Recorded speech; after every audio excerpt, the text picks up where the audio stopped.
কিছু ভিক্ষে দেন না সাহেব। এই ভিখারি বাচ্চা, সর এখান থেকে। কিছু ভিক্ষে দেন না সাহেব, আমি আপনার কাছে হাত জোর করছি, কিছু দেন, আমি 2 দিন থেকে কিছু খাইনি। স্যার আমাকে একটু সাহায্য করুন। দূর হয়ে যা ফকিনির বাচ্চা। কারোর থেকে ভিক্ষা চাওয়ার থেকে পরিশ্রম করে ইনকাম করো। এই নাও আমার কার্ড। এরপর আমার সমস্ত স্ন্যাকগুলো বিক্রি হয়ে যায়।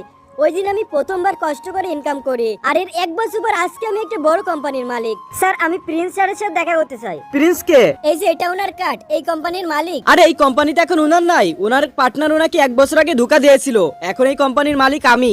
আপনি কি জানেন উনি এখন কোথায় আছে? আমি জানি না, তবে তোমার জন্য আমি ওনাকে খুঁজতে পারি। ধন্যবাদ আপনাকে, এটা আমার ভিজিটিং কার্ড।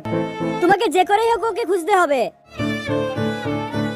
এটা তো ওই কার্ড যেটা আমি 1 বছর আগে ওই মেয়েটাকে দিয়েছিলাম। এখানে কি কিছুক্ষণ আগে একটা মেয়ে আসছিল? হ্যাঁ ওইদিকে গেছে। ধন্যবাদ। হ্যালো বস, তোমার বিরুদ্ধে 3টা অভিযোগ এসেছে। কাল থেকে তুমি আর চাকরিতে আসবে না। স্যার এরকমটা করবেন না স্যার, প্লিজ আমার কথা শুনুন স্যার।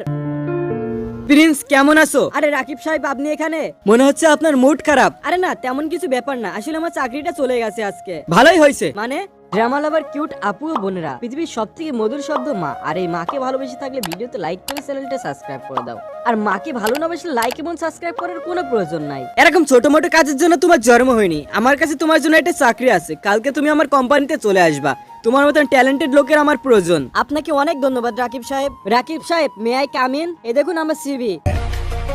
Good morning. তোমাকে কি ওই স্নেকের কথা মনে আছে যেটা কয়েক বছর আগে তুমি আমাকে কিনে দিয়েছিলে? হ্যাঁ মনে আছে। তুমি এরপরে অনেক পরিশ্রম করেছো আর আজকে তুমি সফল। তুমি না থাকলে আমি এই জায়গায় আসতে পারতাম না। তুমি কি আমাকে আরেকটা সুযোগ দিবে তোমার কোম্পানিতে আমাকে পার্টনার বানানোর? আমার সাথে মজা করো না, এই কোম্পানি এখন রাকিব সাহেবের। আমি এই কোম্পানিটাকে কিনে নিয়েছি, এখন এই কোম্পানির মালিক তুমি, কিন্তু আমার একটা শর্ত আছে। কি শর্ত? এর বিনিময়ে তোমাকে আমাকে বিয়ে করতে হবে।